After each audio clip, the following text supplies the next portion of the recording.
Video like जरूर कर लीजिए और ऐसे वीडियो लगातार फ्री में पाने के लिए चैनल को तुरंत सब्सक्राइब कर लीजिए और बेल आइकन को जरूर टैप कर लीजिए ताकि आगे भी सारे वीडियो आपको मिलते रहे। यूट्यूब में फॉलो करते हैं तो प्लीज ये वाला फ्री टेलीग्राम चैनल जरूर ज्वाइन कर लीजिएगा। सारे नोटिफिकेशन सारे अपडेट यहीं पे आते हैं, ध्यान रखिए।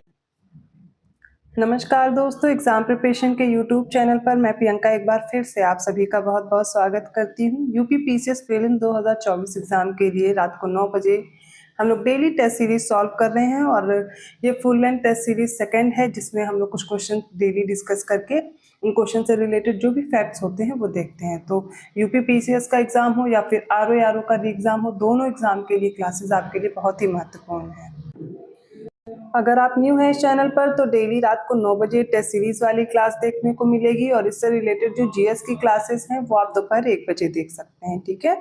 और इसके साथ साथ आपके लिए मैं एक और चीज़ सजेस्ट करना चाहूँगी कि जो भी बच्चे यूपी पीसीएस 2024 की प्रिपरेशन कर रहे हैं या फिर 2025 के लिए भी आप प्रिपरेशन करना चाहते हैं तो अभी से आप अपनी प्रिपरेशन स्टार्ट कर सकते हैं। स्टडी फॉर सिविल सर्विसेज के कोर्स के जरिए से कंप्लीट स्टडी मटेरियल दिया जाएगा जिसमें आपको पीडीएफ नोट्स हैं, डेली क्लासेस दी जाती है, सब्जेक्ट वाइज क्लासेस आपको सारी मिल जाएंगी, डेली प्रैक्टिस भी होगी, टेस्ट सीरीज है, फुल लेंथ मॉक टेस्ट हैं, सब्जेक्ट वाइज हैं, सेक्शनल टेस्ट हैं। ज़्यादा से ज़्यादा आप प्रैक्टिस कर पाएंगे।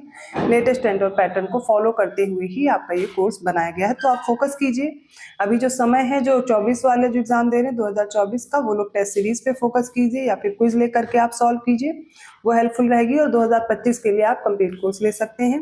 डिस्क्रिप्शन बॉक्स में मैंने नंबर प्रोवाइड किया है, आप उन पर जानकारी लेकर के अपना कोर्स परचेज कर पाएंगे या फिर गूगल प्ले स्टोर से भी आप स्टडी फॉर सिविल सर्विसेज का ऐप डाउनलोड कीजिए, उससे भी आपका जो भी कोर्स लेना है उसके सारे फीचर्स दिए हुए हैं, उनको देखते हुए आप अपना कोर्स परचेज कीजिए। और हाँ, ज्ञानसुर कूपन कोड है, अप्लाई करेंगे तो आपको 20% का डिस्काउंट भी मिल जाएगा। तो जैसे कि डेली हम लोग मॉक टेस्ट सॉल्व कर रहे हैं, आगे हम लोग स्टार्ट करते हैं। कुछ क्वेश्चंस हो गए थे इस सीरीज के और आप सभी लोग की शिकायत की थी कि क्वेश्चंस कम हैं। मैं क्वेश्चंस बढ़ा रही हूँ, क्वेश्चन बढ़ते रहेंगे आपके और जैसे जैसे आपका एग्जाम पास आ रहा है तो हम लोग क्वेश्चन ज़्यादा ही करेंगे, ठीक है। उसके लिए आप बेफिक्र रहिए और आपको क्या करना है, आप ज़्यादा से ज़्यादा इन वीडियोज़ को शेयर कीजिए जो मेरे लिए हेल्पफुल रहेगा। और आप चैनल को अभी तक देख रहे हैं, सब्सक्राइब नहीं किया और हेल्पफुल रह रहे हैं वीडियो तो उनको सब्सक्राइब कर लीजिए। और वीडियोस के लिए नोटिफिकेशन अगर आपको चाहिए तो बेल आइकन प्रेस करना मत भूलिएगा। चलिए क्लास स्टार्ट करते हैं। 81 क्वेश्चन है, निम्नलिखित कथनों पर विचार करें। देखिए इसमें सिंधु सागर दोआब, चास दोआब, रचना दोआब और बारी दोआब दिया गया है। इनमें से कौन से करेक्ट हैं ये बताना है। तो सिंधु सागर दोआब ये सिंधु और झेलम नदी के बीच दिया गया है। चाज झेलम और चिनाब, रचना रावी और चिनाब और बारी ब्यास और सतलज के बीच। बताइए कौन सा ऑप्शन करेक्ट है। तो देखिए सिंधु सागर दोआब है, सिंधु और झेलम के बीच, बिल्कुल सही है। चाज चा से चिनाब, जा से झेलम, ठीक है, ये भी करेक्ट है। रचना से रावी और चिनाब के बीच हो गया। बारी क्या होगा, तो यहाँ से हो जाएगा, बारी का मतलब ब्यास और रावी, ब्यास और रावी के बीच होगा, ना कि सतलज, क्योंकि रा से आप रावी याद कर सकते हैं और जो ब्यास और सतलज के बीच है वो बिष्ट होता है, ठीक है, बिष्ट दोआब याद रखिएगा। तो यहाँ पर जो राइट आंसर होगा वो ऑप्शन बी हो जाएगा, 1, 2 और 3 आर करेक्ट।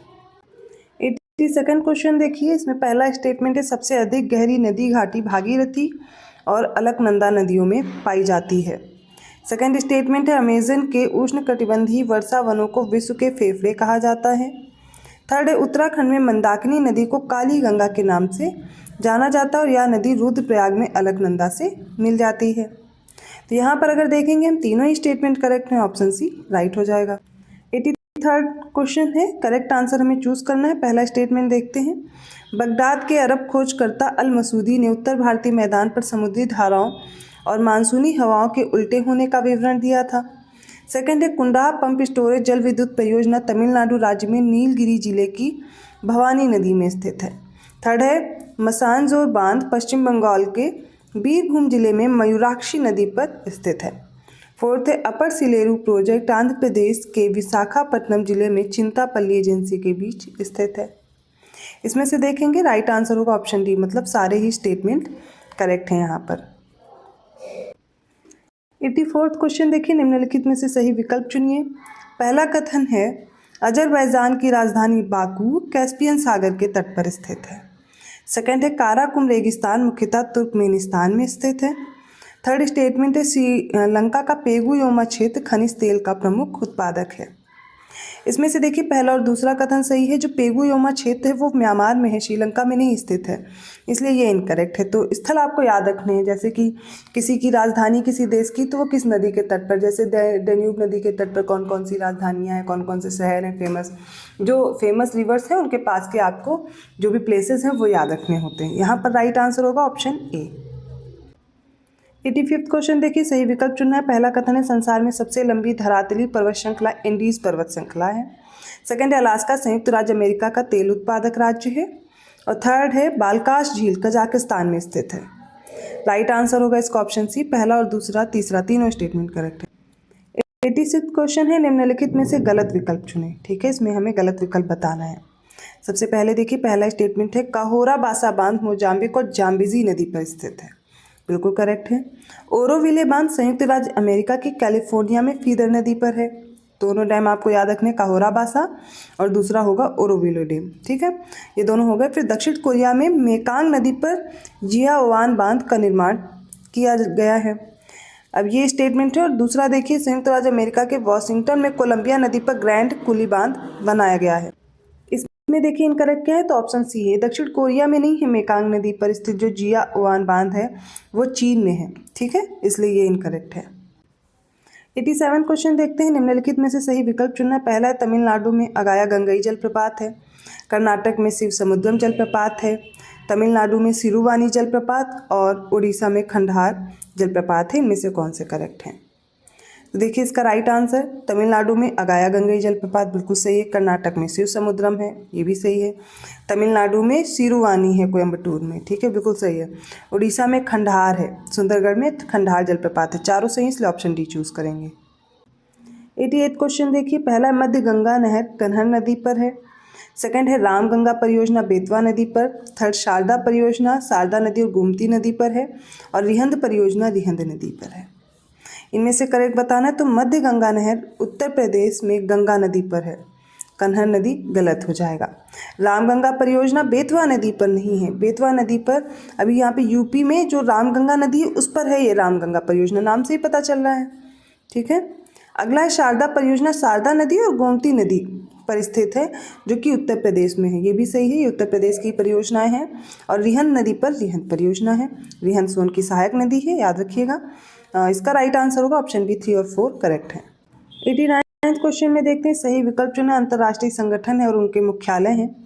सबसे पहला है संयुक्त राष्ट्र जनसंख्या कोष वियना ऑस्ट्रिया में, अंतर्राष्ट्रीय रेड क्रॉस समिति जिनेवा स्विट्जरलैंड में, संयुक्त राष्ट्र विकास कार्यक्रम न्यूयॉर्क यूएसए में और संयुक्त राष्ट्र पर्यावरण कार्यक्रम नैरोबी केन्या में। दोनों ये जितने भी ऑप्शन हैं सारे इंपॉर्टेंट हैं, ध्यान से देखिए।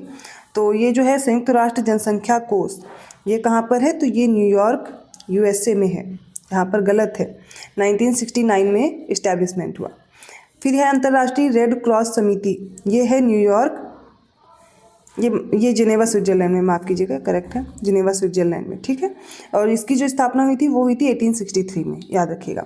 फिर है संयुक्त राष्ट्र विकास कार्यक्रम न्यूयॉर्क यूएसए में है, 1965 में इस्टेब्लिश हुआ।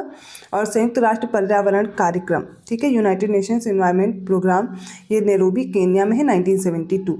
याद रखिएगा, कभी कभी क्रोनोलॉजी में भी लगाने के लिए आ सकता है, इसलिए मैंने डेट बताई हुई है आपको। यहाँ पर जो करेक्ट आंसर होगा 1 तो इनकरेक्ट है, 2, 3 और 4 राइट आंसर हो जाएगा ऑप्शन बी। अगला प्रश्न देखिए, सही विकल्प चुनना। पहला गांधीवादी योजना को वर्ष 1942 में शुरू किया गया था, बॉम्बे योजना को 1944 में, सर्वोदय योजना को 1950 में और जन योजना को वर्ष 1945 में। अब यहाँ पर इस तरीके के प्रश्न आप तैयार कर लेंगे ना तो क्रोनोलॉजी में लगा पाएंगे, कोई भी परियोजना दी जाए तो इस तरीके से योजनाएं जो हैं, माफ़ कीजिएगा, जो योजनाएं हैं, जो प्रोजेक्ट्स हैं वो आप याद कर पाएंगे। तो गांधीवादी योजना जो है वो 1944 में शुरू हुई, पहला इनकरेक्ट हो गया।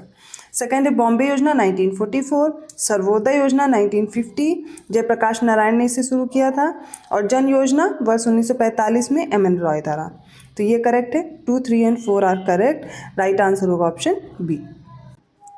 तो ये आज के इंपॉर्टेंट क्वेश्चंस थे, आई होप आपको समझ में आए होंगे। किसी भी क्वेश्चन में डाउट है आप कमेंट करके पूछ सकते हैं। इनके साथ में आपको अलग से अब और क्वेश्चंस के वीडियो मिलते रहेंगे जो मैं एक साथ कंप्राइज करके आपको क्वेश्चंस के आंसर दे दूंगी। जो क्वेश्चन लाइक टॉप 500 क्वेश्चंस हो जाएंगे या फिर टॉप 1000 क्वेश्चन हर सब्जेक्ट वाइज आपको मिल जाएंगे, वो भी आपके लिए हेल्पफुल रहने वाले हैं। तो एग्ज़ाम टाइम आप इस चैनल से जुड़े रहें, आपको काफ़ी हेल्प मिलने वाली इस चैनल से। दोपहर वाली क्लास भी फॉलो करते रहिए, मैपिंग की हो गई या फिर आपकी जीएस के और सेक्शन कंप्लीट किए जा रहे हैं। वीडियो अच्छा लगा तो प्लीज़ लाइक कीजिए, चैनल को सब्सक्राइब कीजिए और लोगों को शेयर करते रहिए। और ऐसे ही क्वेश्चंस लेकर के मैं आती रहूँगी। पेड कोर्स के लिए आपको डिस्क्रिप्शन बॉक्स में नंबर दिए गए, उन पर कॉल या मैसेज करके आप इन्फॉर्मेशन ले सकते हैं। अगर कोई डाउट है तो आप कमेंट करके भी पूछ सकते हैं, नहीं तो आप एक काम कीजिए, अपना जितने भी लोग इस चैनल से जुड़े हुए हैं या नए पर्सन्स भी जुड़ रहे हैं वो स्टडी फॉर सिविल सर्विसेज का ऐप जरूर डाउनलोड कर लें। जितने भी न्यू इनिशिएटिव हैं या कोई नया एग्ज़ाम आ रहा है तो उसके बारे में जो इन्फॉर्मेशन है या कोई एग्ज़ाम का आपको कोर्स लेना वो सारा उसी पे मिल जाएगा। और ज्ञान सर कूपन कोड अप्लाई करेंगे आपको तुरंत डिस्काउंट भी मिल जाएगा। जो बच्चे यूपी SSC के थ्रू जूनियर असिस्टेंट की वैकेंसी आ रही है, इसकी प्रिपरेशन करना चाहते हैं, उनको कोर्स ज्ञान सर एजुकेशन ऐप में मिलेगा, तो आप वहाँ से ज्वाइन कर पाएंगे। मैं मिलती हूँ अगली क्लास में, तब तक के लिए धन्यवाद।